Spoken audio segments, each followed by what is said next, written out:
ஜெய் ஸ்ரீராம். என்னோடய யூடியூப் பார்க்குறவங்க லைக் பண்ணுங்கள், ஷேர் பண்ணுங்கள், சப்ஸ்கிரைப் பண்ணுங்கள்.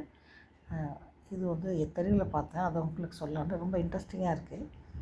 சிவன்கிட்ட ஒரு நாள் வந்து பார்வதி கோச்சிக்கிட்டாங்கன்னா செல்லம்மா, உனக்கு கட்டிக்க துணி கூட இல்லை, புலித்தோலும் யானை தோலும் கட்டிகிட்டு இருக்க அப்படின்னு சொல்லி ஒன்றவே கட்டிக்கிட்டான் பாருன்ற மாதிரி கோச்சிக்கிட்டாங்களாம்.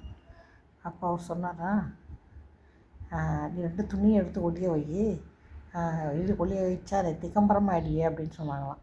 நீ ஒளிய வை, நான் என்ன கட்டியிருக்கேன் நீயே பாரு அப்படின்னு சொன்னாராம். சரின்னு சொல்லிட்டு இந்த அம்மா வேணுட்டு எடுத்து ஒளிய வச்சுட்டு குளிக்க போயிருந்தாங்களாம்.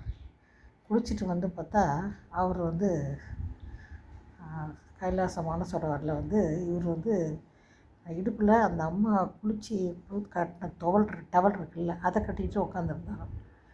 இவங்க வந்து என்னையா ஏன் தவலை கட்டிகிட்டு இருக்க அப்படின்னு சொன்னதுக்கு அவர் சொன்னாராம், இவங்க மஞ்சள் போட்டு குளித்தாங்க இல்லையா, அந்த மஞ்சள் அந்த டவலில் ஒட்டிகிட்ருக்கு, ஒயிட் டவலாக இருக்கும்னு நினைக்கிறேன். அப்புறம் வந்து கண்ணுக்கு போடுற மை வந்து அந்த டவலில் ஒட்டிகிட்ருக்கு. அது என்ன மஞ்சளும் கருப்பும் சேர்ந்தோடனே இது புளித்தோல் தான் சொன்னாங்க. என்ன ஒரு ஹாஸ்யம் பாருங்கள்.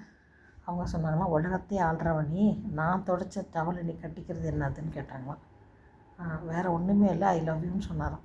அதாவது சம்மந்தமான எந்த ஒரு விஷயமா இருந்தாலும் எனக்கு பிடிச்ச விஷயம் தானே அப்படின்னாராம்.